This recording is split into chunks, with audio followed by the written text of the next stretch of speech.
दोस्तों, बचपन में हम सभी ने अपने फ्रेंड सर्कल में किसी ना किसी बच्चे के बारे में यह बात सुन ही रखी थी कि ये बच्चा टॉफी के लालच में या फिर 10 रुपए के लालच में अपने पड़ोसी को पापा बोल दिया करता है। जी हाँ, वो बच्चा अब बड़ा हो चुका है और टॉफी खा खा कर लगभग 1.5 क्विंटल का हो गया है। आपका पुनः पूर्णिया के धरती पर अपने प्रधानमंत्री जी का एक सांसद होने के नाते, एक बेटे होने के नाते मैंने राजनीति नहीं देखी, मैंने विकास देखा। नीतीश बाबू और प्रधानमंत्री जी का अभिवादन, उन्हें कोटि कोटि धन्यवाद। पूर्णिया की जनता की ओर से उनका अभिवादन, अभिनंदन, स्वागत। मगर क्यों?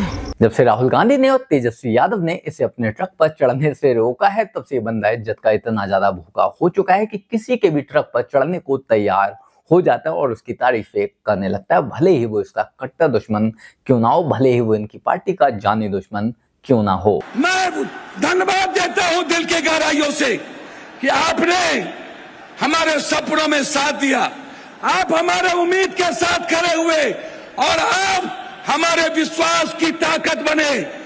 आपका अभिवादन, आपका अभिनंदन। ईमानदार मुख्यमंत्री जी माननीय नीतीश कुमार जी, माननीय प्रधानमंत्री जी का मैं स्वागत करता हूं। ये आदमी बिहार में बैठकर उस इंसान को बार बार ईमानदार मुख्यमंत्री बता रहा है, सबसे ईमानदार मुख्यमंत्री बता रहा है, जो कि लालू यादव का कट्टर दुश्मन कहा जाता है, कट्टर कॉम्पिटिटर कहा जाता है। और उससे भी मजेदार बात यह है कि लालू यादव को देश के सबसे भ्रष्टाचारी नेताओं में से एक गिना जाता है। लालू यादव को भ्रष्टाचार की पहचान बताया जाता है। चिराग पासवान जी जो मेरे बहुत ही करीब, रामविलास जी ही मेरे साथ बहुत करीब थे, मैं गिरिराज जी का, सभी लोगों का, माननीय सांसद, माननीय बिहार सरकार के मंत्री, माननीय विधायक, हमारे माननीय मंत्री जी लोग जो वरिष्ठ मिनिस्टर हैं, हमारे जीतन बाबू यहाँ पर मौजूद हैं, जो हमारे लिए पिता के तरह है।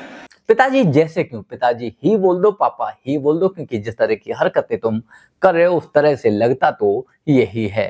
सही पकड़े हैं। पप्पू यादव आज के डेट में इज्जत का इतना ज्यादा भूखा हो चुका है, पॉपुलैरिटी का इतना ज्यादा भूखा हो चुका है कि कभी ये एनडीए के मंच पर चढ़कर एनडीए के नेताओं की तारीफें करता है, एनडीए के नेताओं की बढ़ाइयां करता है, तो कभी लालू यादव के पैरों में गिरा हुआ दिखाई देता है। वो बात अलग है कि जब ये एनडीए के मंच पर चढ़कर एनडीए की तारीफें करता है, तब इसके ही चाटुकार, तब इसके ही चमचे, इसके ही टुकड़ों पर पलने वाले लोग, वो लोग भी इसके साथ साथ एनडीए की बढ़ाइयां करते हैं। पप्पू यादव आज की डेट में हर तरफ ट्राई मार रहा है कि थोड़ा बहुत इज्जत मिल जाए। वो कभी इधर आ जाता है तो कभी इधर आ जाता है, कभी इधर से हमले करने लगता है तो कभी इधर से, लेकिन हर तरफ हालत वही है। बाकी किस तरह से आज इसने नीतीश कुमार की, बीजेपी की और बाकी बीजेपी के साथियों की तारीफों के पुलंदे बांधे हैं, आप खुद देखिए। गोर लागे छिए तोरा सबके, पैर छू के प्रणाम करे छिए। सब लोग ठीक छो? यहाँ उपस्थित है हमारे सभी नेता। पहले हम आपका आभार प्रकट करेंगे जो मेरी मां बहनें यहाँ पर बैठी हैं, क्रांतिवीर कर्मी जो युवा साथी है यहाँ, और जो इतिहास है मेरा। मैं एक बात आपको बता दूं, मैं सिर्फ सीमांचल और कोसी के विकास के लिए आज जो यहाँ बहुत हमारे माननीय मंत्री जी लोग जो वरिष्ठ मिनिस्टर हैं, हमारे जीतन बाबू यहाँ पर मौजूद हैं, जो हमारे लिए पिता के तरह है। चिराग पासवान जी जो मेरे बहुत ही करीब, रामविलास जी ही मेरे साथ बहुत करीब थे, मैं गिरिराज जी का, सभी लोगों का, माननीय सांसद, माननीय बिहार सरकार के मंत्री, माननीय विधायक और माननीय विधान पार्षद, और यहाँ उपस्थित इस सीमांचल और कोसी की आवाज, एक जिन्होंने संघर्ष किया, जिन्होंने जिद था, जिनके भीतर जुनून था एक परिवर्तन का, और वो संकल्प लिया गया था। आज वो संकल्प की जीत है, सीमांचल की जनता की जीत है, कोसी की जनता की जीत है, और उसके लिए हम आदरणीय एक ऐसे प्रधानमंत्री जी, एक ऐसे ईमानदार मुख्यमंत्री जी, माननीय नीतीश कुमार जी, माननीय प्रधानमंत्री जी का मैं स्वागत करता हूं। मैं धन्यवाद देता हूं दिल के गहराइयों से कि आपने हमारे सपनों में साथ दिया, आप हमारे उम्मीद के साथ खड़े हुए और आप हमारे विश्वास की ताकत बने। आपका अभिवादन, आपका अभिनंदन। जब जब विकास में आप सहयोग करेंगे, पप्पू यादव विकास में आपके साथ खड़ा होगा, ये मैं आपको वादा करता हूं। मैं सिर्फ 4 बात कहना चाहूंगा। एक, माननीय दिलीप बाबू, आप नायक हैं, आप नेतृत्व कर रहे हैं, आप पर गर्व है हमें। मैं सिर्फ इतना कहना चाहूंगा, हम 5 चीज का डिमांड करना चाहेंगे। माननीय मंत्री और पूरा बिहार सरकार, पूरा भारत सरकार यहां पर मौजूद है। नित्यानंद बाबू से भी बहुत उम्मीद है, हमें अपेक्षा है कि नित्यानंद बाबू हमारी बात को सुनेंगे। एक आग्रह है कि आप कोसी सीमांचल जो बाढ़ से पीड़ित है, हाई डैम, हम बार बार हाई डैम का मांग उठाते हैं। आप इस कोसी सीमांचल के बाढ़ से मुक्ति के लिए हाई डैम पर, नित्यानंद बाबू आपकी ताकत है, आप होम मिनिस्टर हैं, हाई डैम कई बार आप बोल चुके हैं, हम हाई डैम आपसे डिमांड करेंगे। नित्यानंद जी और हमारे केंद्रीय मंत्री जी से आग्रह करेंगे कि हम चाहते कि हम सिर्फ विकास चाहते हैं।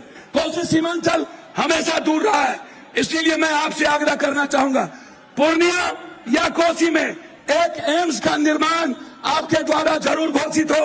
यह सीमांचल की जनता एक एम्स चाहती है, ये मैं आपसे चाहूंगा। तीसरी चीज आपसे मैं चाहूंगा, पूर्णिया उपराजधानी बने, पूर्णिया हाईकोर्ट बेंच बने, ये पूर्णिया की जनता चाहती है। मैं बहुत डिमांड नहीं करूंगा, लेकिन यह हमें गर्व होगा कि आप सब लोग इस पूर्णिया की जनता की आवाज के सहयोग बने।